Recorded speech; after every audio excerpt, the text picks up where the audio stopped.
for Coach Lesley, Greg. So Jordan, sort of the obvious one is bye week. How did you guys utilize it? Neil talked about self-scouting, look at things you do well, things you don't, try to maybe do a little schematical, personnel difference. So how'd you use the bye week in that regard? Yeah, I mean, I think it's anytime it comes around that 4 or 5 game mark, that's a good point to self-evaluate a lot of things. And a lot of things, I said this at the beginning, you find out, especially, with rosters the way they are now, you find out in first what you can do and what you thought you could do, maybe that you couldn't. And so it gives you an opportunity to look at that, gives you an opportunity to look at how some things that continue to show up, or how you're being approached and attacked, and you try to address those things. And then there's always a fundamental side of things. You're trying to continuously improve. You're trying to bring guys, particularly ones that got here early, that have spring ball on their belt, that you're trying to evaluate if they're ready to help you. And so you get those guys a lot of reps. I thought it was a good week for us. You found a couple guys that you sort of ID that could help you a little bit? Yeah, I mean, I think so. I mean, I think two that one's already helping some special teams, but I think there's two that can step in different roles and help us, and it's Jacob Boyce and Zay Jennings. I think up front, a couple guys that had good weeks. I mean, Elijah Kinsler is a guy that at some point will have to help us in a role. And Mekhi Byerson may be one of those guys. Nate Gabriel has taken a big step and has helped us. Had a freshman mistake in the game 2 weeks ago. And that's going to happen. But those are guys that can really help us. With Sonny, obviously he's got a unique path to football and to college. When you guys were recruiting him, what did you see? Was it all potential? What were you viewing when you saw him? It started with a phone call from his high school coach, who I'd had that area going back to even before we got here. So I knew the guy, and the guy called me during COVID, which couldn't see anybody. And he said, "I'm telling you, I got this kid who's I think it has a lot of potential," so on and so forth. And he goes, he was a sophomore, and he was 5'9", 185, 90 pounds. He goes, it just comes out for football. And he goes, you see this kid, he definitely doesn't look like that. And fast forward, me and Shadon both are in Atlanta. Collins Hill, North Gwinnett, which is Georgia 7A, really, really good level of football. And I asked him about the kid before the game, and he says, well, he's leading the state of Georgia in sacks. Had 19, I think, at the time. And I watched him, and nobody really knew about him at that point. So he had a sack and a half that night, one right in front of us. And everybody's there watching. I think he's at Ohio State. KT McDonald kid, nose guard at North Gwinnett. I think that's where he's at. But everybody's there watching him, and we see that kid. And luckily he signed early. I don't know if it goes into February, the word gets out. So, that's something that you got to kind of you hope works out in your favor, and it did for us. When you were watching a player like that is still kind of raw, has a lot more development, that he can go through and improve on.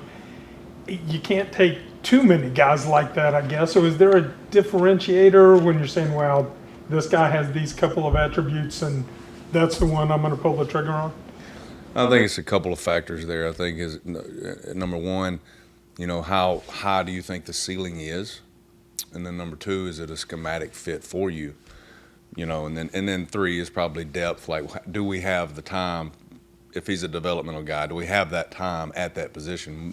And with him, we did. That was right at the end of Dante's career, so we thought we did. But can he do what? Even though he has a high ceiling as an athlete, or maybe just a pass rusher, where's his body going to go? And so does that fit what you're trying to do schematically? And so Asante checked all those boxes, and I think his best football is definitely ahead of him. Sometimes at how much he's kind of acclimated with such a short window he's been a football player. It doesn't surprise me at all. He's, anytime you're, Sonny was a soccer player. So he's extremely athletic, can run, and then you put the body and the size with it, and really it's unlucky for him. It's almost like it's untapped because he still hasn't had a full off-season weight room to where the strength really shows up. The athleticism has always showed up big time in the bowl game.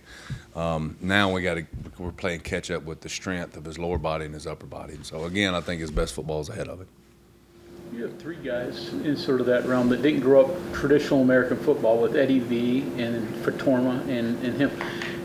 Are there almost some positives that they didn't learn bad habits, or is it all negative because they have to catch up from not playing when they were 6 years old or whatever? I mean, I think sometimes it's a little bit of a catch-22. There's a lot of things that they don't know that American kids do know as far as how long they've played the game. So there's there's awareness factor there. But on the flip side of that, they also don't have any bad habits. They don't have any, random 7-on-7 coaches or whatever it is. They're a blank canvas, and we've seen that with Eddie V. It's kind of one of the things, and he just continued to learn and learn and learn. And I think the thing that Eddie has done better is understanding his weaknesses and playing against those or doing things to improve those, while still improving his strengths. He's really focused in the last 2 years on his weaknesses. And so that's the same thing with Fatorma. While he's been here, it's focusing on what were my weaknesses. We got you in a different position than what you were doing, so it benefits you. It helps those weaknesses more. And Hassan, he's in the early stages of figuring that out. Coach, where would you say, now that you've had some time to watch film, the games are over, you had a week break, where would you say the state of the defense is now? The strengths, the weaknesses, the pass rush numbers obviously are way up. You're getting recognition for that, but pass defense was a major concern going into the Kansas game. Yeah, I mean, you go in and some things. It's just a game of football. Maybe they're not going the way you thought they would, or maybe some guys aren't playing the way that they obviously can, and you just have to adjust to. You see those as the game goes on. You don't want them to play out in games, especially big ones, but all right, it is what it is, and then you have to adjust. And we did. We adjusted a couple things in the Kansas game. We knew what the things that had showed up on film that were really, really hurting us. So we did a couple things to play against that. Well, when you do that, you're creating some other things, which, it's kind of like, well, hey, we're willing to, what are you willing to do to help this? That you're going to hurt from this. And so we just had to figure that out as we go. And then obviously that's a hard opponent to do that. And if you watch, Kansas those guys do a phenomenal job, and they stress you with they start one thing, shift, trade motion to another thing, and they do it to everybody. And they create some issues. And those are things that you're just going back and forth the whole game to try to adjust to it. And I knew what we were giving up to be able to help with what was our weakness before. So now we got to try to marry them together and continue to improve. And that's just really where we are. And that's the way I look at it. Like, all right, so things didn't go the way you thought they were starting out. How can we get better and just focus on that? And can't look backwards, you just got to look forward. You got like Spells, for example, he got a lot more in the Kansas game. We're going to see more of a similar lineup, similar players. They're going to keep on getting more. Yeah, I mean, it's just, you go in and you start divvying up reps, and guys have to understand, like, either got to play better, do their job, whatever it is. And then as the season goes, you start to kind of lean toward the hot hand. And we'll see going forward who that is. Is it Gordon, RPO game, quick passes, explosives, or that in order what you got to worry about with him? Oh, yeah. Yeah, I mean, and that's, and I don't, watched a lot, obviously, in the off week. And I know there's some questions around, why with, they're not, he hasn't had those statistics that, like, I put zero stock into that. I've seen that kid at his best. He's an elite player. And it was about this time last year where they figured out ways to get him going. So I don't really put a whole lot of stock into that. But there's, the RPOs off of that are obviously something you have to know. Getting down there to stop him, and then obviously you've seen a ton of shot plays. I mean, they had 490 yards of offense against Kansas State. You know, it's not like they're not gaining. You know, they're not making plays. They are. So extremely explosive. You know, they've given up 1 sack and then the whole season for a reason. And the ball's coming out. So, but those are things, and that's a good order you put it in. That's pretty much what it is. Always seems like, too, that they have a second receiver. Obviously, Presley's the guy, but Stripley was the big guy against Kansas State. How do you balance those two? How do you have to focus on 2 different guys there? You got to figure it out. You know, you got to figure it out. And so, you know, you just, again, it's a lot like the Kansas game. It's like, hey, how do you continue to improve your weaknesses, trying to get your strengths in the places that you need them, and then you just go from there, knowing that I mean, they've got good players. There's that's on video. So you just have to, again, you just trying to play the chess match on where and when and what and who and what you're willing to sacrifice to do that. What do you think, looking back a little bit and always big performance, especially in the fourth quarter last year, what do you think kind of broke down for you guys to allow him to go for 141 and a quarter? And then do you feel like you're better suited to not allow that to happen again? I've watched that game a lot, and it's tough because with 9 minutes to go in the game, there's a way more good than bad up to that point. You know, I think one thing, we made a huge special teams mistake that we really kind of forced us a little bit. Probably got into a 4-minute defense type situation before we really needed to, and that caused us to really kind of have to gamble there. And in hindsight, maybe we did, maybe we didn't. But you know, if we make a tackle there on the screen on Presley, it goes from 3rd and 4 to 3rd and 8.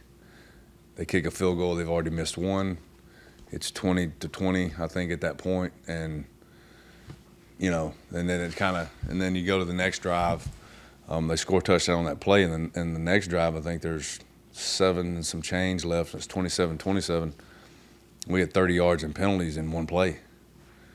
And then that forces, that next touchdown forces us to have to gamble way more than we wanted to up to that point, as far as the pressure we were sending or having to send to try to get the ball back. So that was, you know, and again, those are great until one person goes 1 yard this way, or all those, everybody's like pressure. Well, that's great, but there's nobody in the middle of the field to try to make that happen. You better get him down the line, or otherwise there it goes. And so that was something that, again, that mistake kind of forced us to gamble a little bit, probably before we needed to. You bring it up at all with your players this year? No. We're about 24. How impactful is the loss of WVU then for your defense? I think it's, obviously his mentality, how he plays, what he brings to the table, the respect the guys have for him. That is something that and just his strain and his effort. I think I look back over those couple of games, there's probably a few more pressures and sacks in there just because of how he plays. And it's something we needed, but, hey, it is what it is. And the people have to step up and step up in those roles, and maybe some a little bit before they're ready, but that's part of the game. I hate it for him more than anything, Have you guys had conversations about future? He could redshirt. Do you have that, or is that something that's further down the line? That's a little further down the line, You're like, depending on him and what he wants to do, but that's something we'll talk about when it's time to talk about it.